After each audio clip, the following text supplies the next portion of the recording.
I won't waste your time with a long drawn out intro. Are video games becoming boring because of esports, and more specifically FIFA? I'm going to look at a couple of games that I play as examples during this video as well, but the main focus will be EA Sports FIFA titles. I do believe this applies across the board to a number of popular games at the moment. Over the years, it is clear that money in games, and esports particularly, has grown exponentially. And gaming companies have adapted their product to this trend. Everybody wants a piece of the pie. COD, Fortnite, League of Legends, FIFA.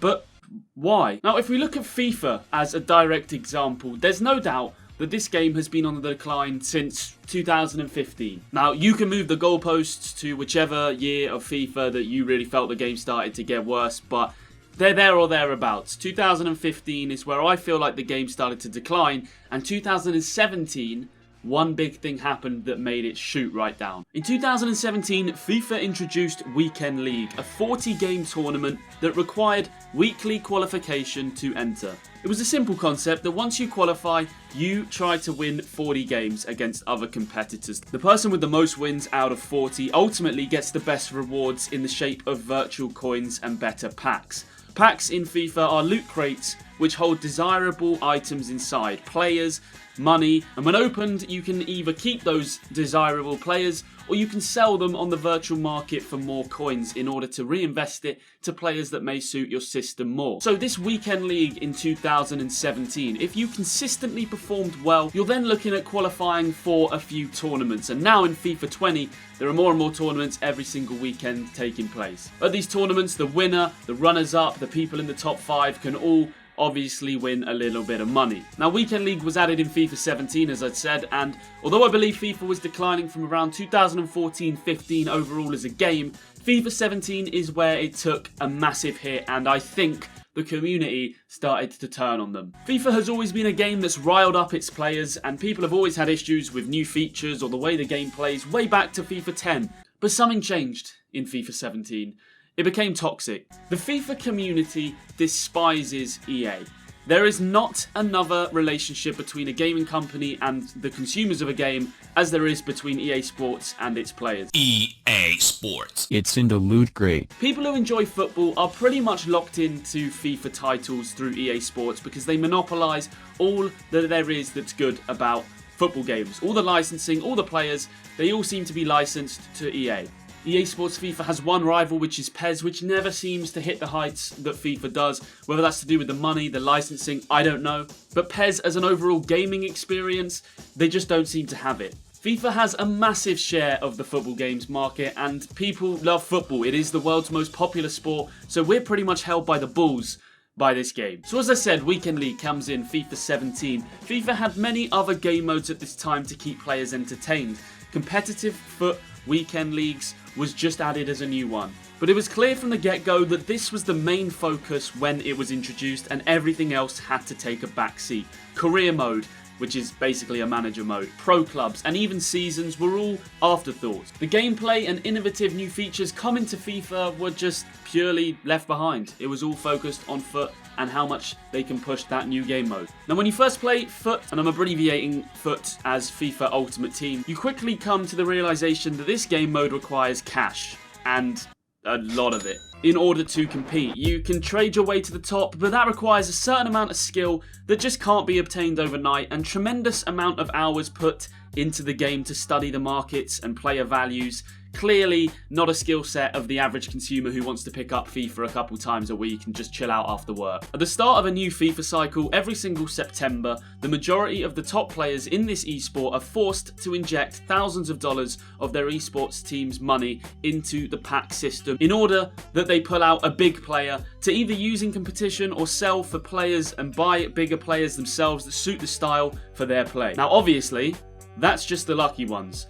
The majority of the consumers do not have the backing of an esport firm, do not have the backing of a brand, do not have the backing of a football club, and actually have to go into their own pockets in order to keep up. Only a minute percentage of players are lucky or talented enough to be sponsored by a company or a club. And EA Sports know this. In researching for this video, I came across a Forbes article about children whose parents buy them into expensive schools such as Harvard. Now that might sound a bit random, but stick with it. That may be through donations from a rich grandfather or a mysterious aunt gifting the school a new library. These students find themselves on the Dean's Interest List, a list of applicants whose admission would almost certainly lead to the imminent hefty donations to the university. And drawing a parallel to FIFA's Ultimate Team game mode, although I myself have no evidence to suggest players who spend more money are gifted better players, it's still ultimately a system that clearly rewards the highest spender. The more money you spend, the better chance of competing, and simply put, the better players you will unlock on the game and their ability will be better than your opposition. So it's clear that EA Sports FIFA 20 is a pay-to-win system, and they know that. The gameplay has had a number of issues that are almost game-ruining for its consumers over a handful of titles now. If you look at FIFA 20, the boring, slow, overload ball side, bad first touch, 10 players behind the ball, 0-0 thriller that is FIFA 20, to FIFA 19 where you'd see more crosses into the box and El Tornado skill moves than EA have dollar bills, and they have a few of them. They do have a few. It feels like to me the development team focus was moved directly onto foot and particularly pushing esports and away from other game modes. Now that's not to say EA didn't try. We've all seen game modes introduced to the game over the years in an attempt to freshen up the game mode to less competitive players. Or have we? Because I'm not sure. The two examples that you might be thinking in your head right now are the Journey mode and Volta. Both of these game modes introduced in 2017 onwards, and both of them are not really about having a competitive edge over another player. They're more for the casual. The Journey was introduced in 2017, and it was a storyline game mode that allowed the consumer to control decisions of a virtual player, Alex Hunter, in an attempt for him to become a pro footballer. So you start at grassroots football, you work your way up. If you've never played it or heard of it, if you've heard of Marcus Rashford, it's effectively a Marcus Rashford simulator. And then we get to Volta, which was introduced in 2020 for FIFA 20. 3v3 street football with a story mode, allowing you to play cage football and focus more on skill moves, throwing it back to the nostalgic FIFA Street days, which consumers loved. However, one key thing about both of these game modes is they were clearly made to not compete with foot. Volta, street football, it's not even playable online with friends, and they knew what they were doing when they added that in. Then we look at the Journey, which is basically a one-dimensional, slow, predictable, and monotonous at the best of times game mode. It was a huge disappointment. Playing both game modes, you really do feel that they were just put in for their marketability. They're simply there for the adverts in June and July to entice new players or the old ones back into buying the game. To prove it, I'd like you guys to comment down below on this video if you genuinely enjoyed either of these game modes. Volta or the Journey. To give you guys some context, I'm a FIFA YouTuber. I've played FIFA since 2003 where I could barely know what was going on. I have never opened Volta. As in, I played it in the beta, which allowed me to do so for free, and then never opened it on the main game. It was that bad. I've also had friends tell me that it took them 3 hours to complete the whole story mode. Volta was one of the main parts of EA's marketing campaign for FIFA 20. So, 3 hours. It takes you 3 hours. They knew what they were doing. They sucked you in. They played on the nostalgia. If you were lucky enough to play FIFA Street like 2007, 8, I want to say, they knew they were going to bring in a lot of old players with the promise of street football modes returning.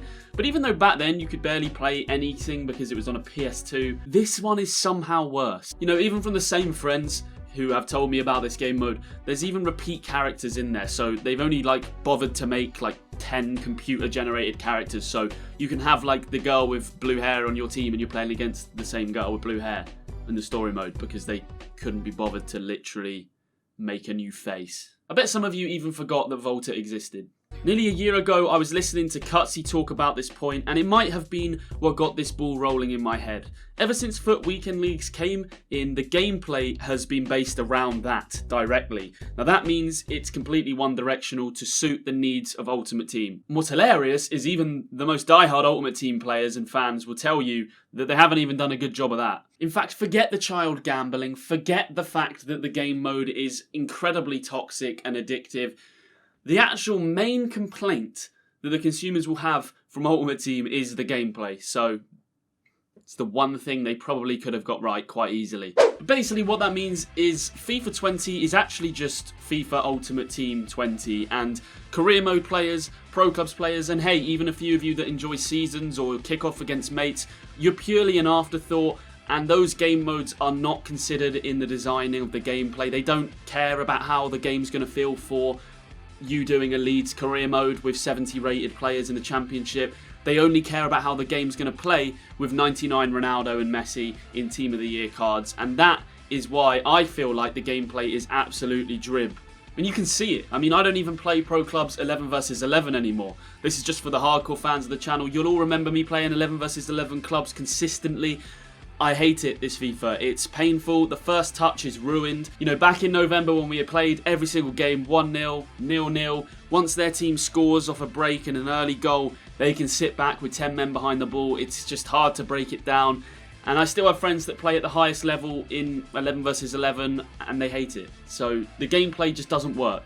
Currently, they focus way too hard on making it a real-life football simulator, and we're seeing the results of that in 0-0s, 1-0s. And competitive Ultimate Team streams for events have some of the lowest numbers they've ever had at the moment, and you can't even argue it. Anytime that I do see high numbers in an EA stream promoting, you know, an event for Ultimate Team, it's actually just a chat full of people who are there for a loot crate reward. If you are in these chats, you are eligible to qualify for awards for your team so you can unlock better players just from watching.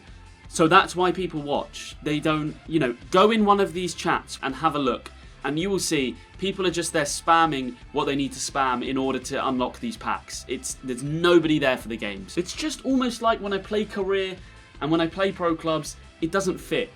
You can tell it wasn't made for this purpose. Game's made for competitive foot, not pro clubs, not career mode, not seasons, and we are really just forgotten consumers. And I haven't read Sophie's Choice, but whichever kid she pars off, that's basically just us. I want to briefly talk about esports in other games because I think this is a problem that stretches across all games in 2020. Now, I can only talk to you about games that I've played recently and played a lot. I know these issues affect many games, but for me, the only ones that I have first-hand experience on are Call of Duty and Fortnite. Fortnite was a revolution of gaming. It was the first game to smash into mainstream pop culture and become quote-unquote cool. Fortnite, though, has been on a decline since one major thing changed: skill-based matchmaking, meaning that you only play against players that are matched up against you with similar or better ability. Now, this may sound fair on the outside, but in reality it means you're put into lobbies with another 99 players who are all at the same level as you, so every single game you play is a grind. So if you've played the game for a while, you've leveled up and you're decent, with a point where you're winning maybe 1 out of 5 games on Fortnite that you play, all of that changed overnight, and it was seen across the streamer community, from Ninja to Courage to all of these top level streamers. You can see a decline as soon as skill-based matchmaking came in, to the viewer numbers and to the amount of these streamers actually playing the game. Because at the end of the day, the streamers are a representation of the consumers. If there's lots of streamers playing it, then you're likely that a lot of people are playing it. If you've got a lot of numbers watching, if you've got a couple of streamers playing, not that many people watching, it's likely the game's slightly dead. More recently, I've been playing a lot of Warzone with the boys, and just the other day, we stopped playing. We played about 10 days in a row, and I think now we're 3 days removed from even playing it. And it's basically because we suddenly started being in lobbies with players who were equal ability or better. And then we researched it, we found out skill-based matchmaking was a thing. We had about 10 wins. Every single gunfight was difficult, and although we were still winning the occasional game, you end up like knackered after a game because you have to try as hard as you can for every single fight. And somebody who has summed it up perfectly for me is Courage JD, one of the most popular Fortnite streamers who, he's good at the game, but he has no intention of becoming a pro. He's an entertainer, and he had all of this to say last month. I've played competitive multiplayer games every day for the last 13 years. In the last 2 months, I've really struggled to sign on and play them though. I think it's the skill-based matchmaking that has worn my brain out. There is no moment to chill, might be time for a change. Lately, if I don't see friends online, then I just freeze up and I don't know what to do. I can't play these skill-based matchmaking games by myself, or else I turn incredibly toxic because it's like I'm competing for the damn Olympics in every single one of my lobbies. Now effectively, although FIFA does not have skill-based matchmaking to my knowledge, it's the same sort of principle. As soon as skill-based matchmaking comes into Fortnite and Warzone, you've pushed, dare I say, deep-throated competitive gaming down the consumer's throat. The majority of video game players just want a balance of competition and fun. We do not want to be playing every game like it is an Olympic final, as Courage JD says. Now, all I hear from people on FIFA 20, every single game of Weekend League is sweaty, try hard against so many expensive players and teams. And back when I used to play FUT on FIFA 12, FIFA 13, I used to go into competitive games in Division 1 and have a silver Brazilian team, and I'd compete and I'd have fun and I'd lose games, but I'd never get blown out the water. If you're going to go and try using a silver team right now in a Weekend League, good luck. Good luck. You might as well be using under 12s against Real Madrid. These top level cards are just so overpowered, so heavy on all their stats that you have no chance of competing. I hope you can see what I'm trying to say about skill-based matchmaking and Weekend League in Ultimate Team. They kind of come hand in hand to create too much of a competitive game. Something that just requires too much stress, it's too toxic, and it's too difficult for the average player to even want to play. To summarise, until EA Sports and these other titles remember the casual gamer, we'll continue to become more and more disinterested with their titles. I stopped playing FIFA Ultimate Team as soon as Weekend League came out.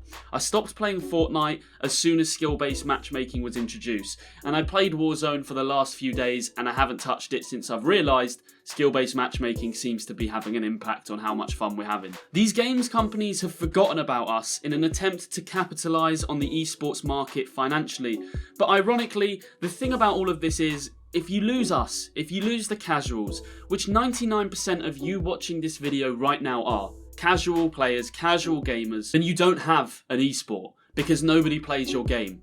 Nobody gives a shit about it. For me, something has to change. Let me know in the comments, like the video if you enjoy, subscribe if you haven't already, and I'll see you guys next time.